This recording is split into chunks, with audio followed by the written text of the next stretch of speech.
Yan, gagawa tayo ng kalandi uling mga bro. Gamit itong air guhit na to. Ito yung kakakatingin natin mga bro. Ito yung puputulin natin.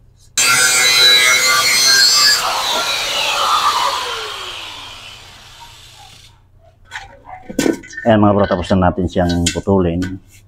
So lalagyan lang natin to dito ng kumbaga singawan niya dito mga bro. Ito na yung ginawa natin pattern mga bro. Ayan. So dos ang lapad niya. Tapos dito, uno media. So siya yung ipapattern natin dito mga bro. Hindi naman kailangan totally perfect na perfect mga bro.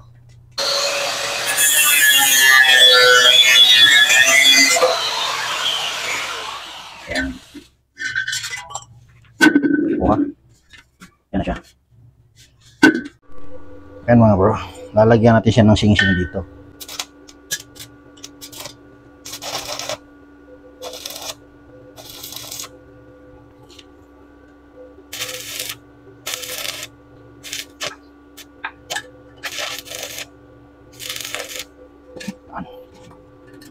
Kailangan siyang i-spark. Sino pa nung ito yung magiging sing-sing niya mga bro.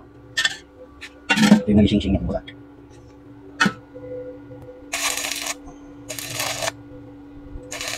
Ano naman lalagay natin? Yan. Ito yung magiging paa niya mga bro.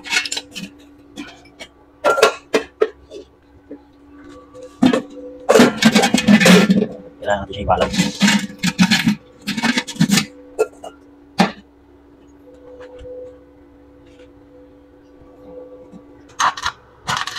Ganyan lang kasi problema. Hindi mo kailangan tuloy ito. Sapat ng tuloy lang dito. Yan. Yan, nasa libil na siya. Libil natin para maganda. Yan. Ganyan lang siya.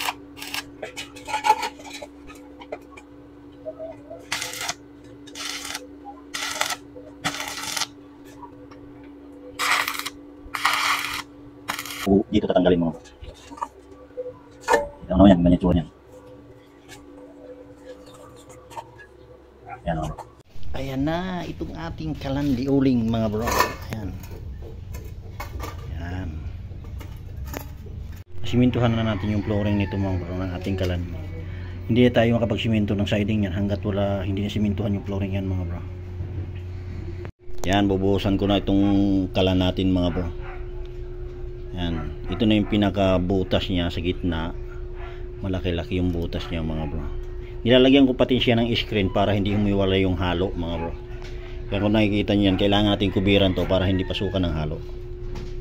Ayan, bubuhusan na natin. Ayan mga tol, ito na yung kalandi uling natin mga tol. Ayan.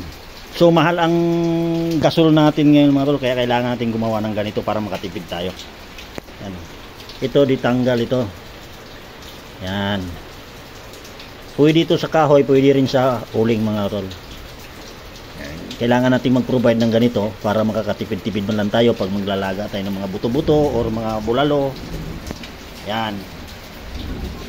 Ayos.